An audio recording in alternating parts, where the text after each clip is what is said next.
France have made Kylian Mbappe captain. We know that Didier Deschamps come out and confirmed it. It's not really a surprise given that Hugo Lloris retired in the aftermath of the 2022 World Cup, and Raphael Varane, who's sort of been a long time vice captain of the French team, has also called time on his international career as well. But then you've got this supposed drama between Mbappe and Griezmann, where Griezmann was supposedly in line to be the captain and is now made vice captain. Mike, do you think it's the right call, putting Mbappe ahead of Griezmann? I don't. I get where Deschamps is coming from, and I think it's probably down to the personality of Kylian Mbappe first and foremost. We have seen him be the big fish at PSG, and when he doesn't get what he wants, you hear him banging on the drum.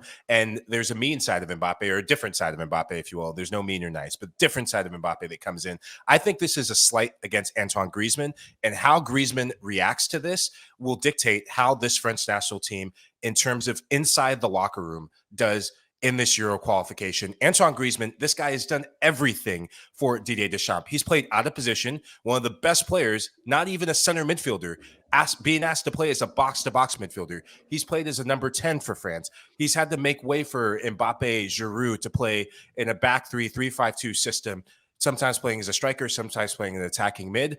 If Griezmann is or continues to be the leader that he has been for France, then I think he'll squash this and he'll be the bigger person moving forward. Well. Where to start? For the first time, guys, I think I may stay neutral in this, but it's hard to. I personally think that Mbappe does deserve it, because I think, like, again, the eyes don't lie. Griezmann is a fantastic player. There's no denying that. But what people have to understand is the captain's armband is just a decoration piece. It's more about what goes beyond that. And through my experience in my career, I've known that being a captain is more than just having the armband. It's about leadership skills and being out there. And just because you have the armband doesn't mean you're necessarily the captain that the players really believe in. I understand, obviously, Griezmann, because of how long he's been in the national team and what he's done, that people would say, yeah, he deserves it. Obviously, he's the older player as well. But I don't believe in that. I think that Mbappe, from what I've seen in him, he is more of a leader. He's more of a person that can take the burden of the national team. And if the national team don't succeed and the failure that goes with the national team, he'll be a player that can handle it more. I personally think Griezmann, again, fantastic player, but I don't see that leadership quality in him. I don't see that character that can lead and galvanize that dressing room. I think that dressing room would be more so behind Mbappe than they would be behind Griezmann. So I think personally, it's done right. I also think that he's probably had a big influence from somewhere up in French Football Federation and the whole, let's be real about it, marketing and everything that goes with the modern game of football now plays a part. Mbappe is a player that's marketable around the world and can be more of a representation for France, the nation, than Griezmann can. So that does play a part. There is some politics involved in this decision as well. But still, from everything that I have seen, I don't believe in the whole age factor. I think that there comes to more being a leader and a captain than just having a decoration of the armband. And I just see more of a leadership role in Mbappe than I do in Griezmann. I think it's interesting you say that, but JJ, I know you have a comment to make. You go first. Oh, no, I was just going to say to the listeners, keep those comments coming in. We've got Ed going a bit Jekyll and Hyde. One really boiling hot shout of Adrien Rabiot potentially being captain, and then one about Nigel Reo-Coker being sort of the standard to which captaincy has to live up to, which I think is a fair shout. But there you go, Ed coming up again. Mbappe is definitely no Nigel Reo-Coker when it comes to leadership, and I think we can all agree on that. So true, Ed. You're right. Just before throwing this back to Mike, I'm going to add my 2 pence in here. Before World Cup 2022, and I know obviously it's a huge stage to step up and deliver on, would we have said that Griezmann had that much longer left in his career at the top level? Because personally, I felt that Griezmann was lucky to hold on to his starting 11 place going into that World Cup. Now, he's just turned 32. I'm not saying that rules him out from being the captain. In fact, if anything, that could probably be an argument in his favor.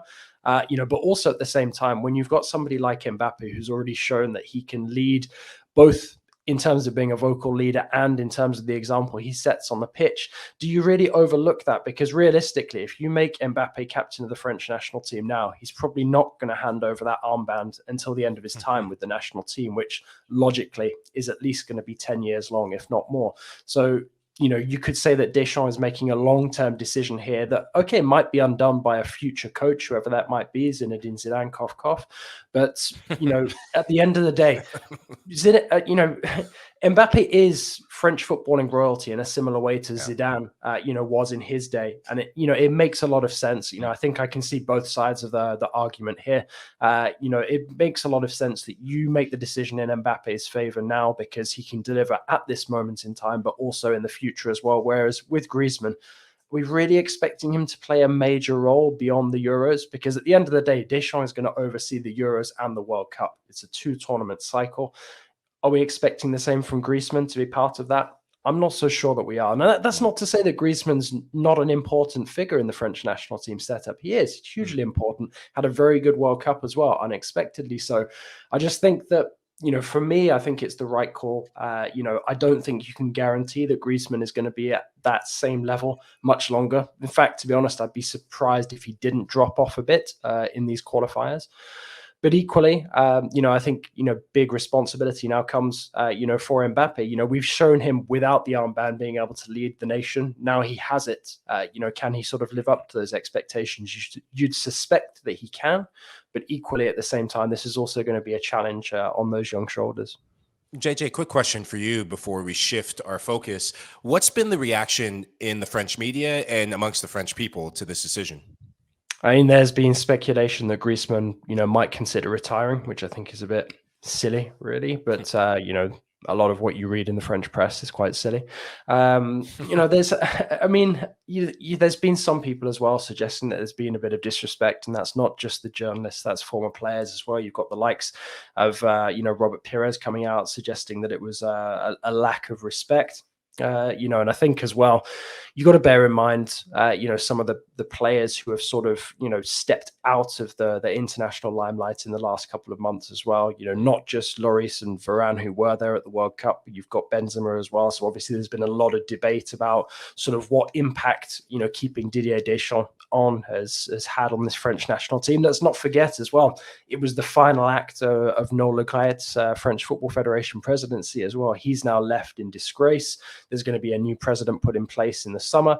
You know, so there's a lot of stuff being said about, you know, the setup in and around the French national team at the moment, not just the French national team. But I'd also say that, you know, making this decision in Mbappe's favor has probably created a bit of positive buzz these last few days. And obviously ahead of the game against the Netherlands at Stade de France to kick off the qualifiers, you know, that's probably a good thing to have to kind of keep that feel-good factor going around the team, because let's not forget, you know, nobody expected them to make that deep run to the final, or at least not at the beginning of the tournament in Qatar.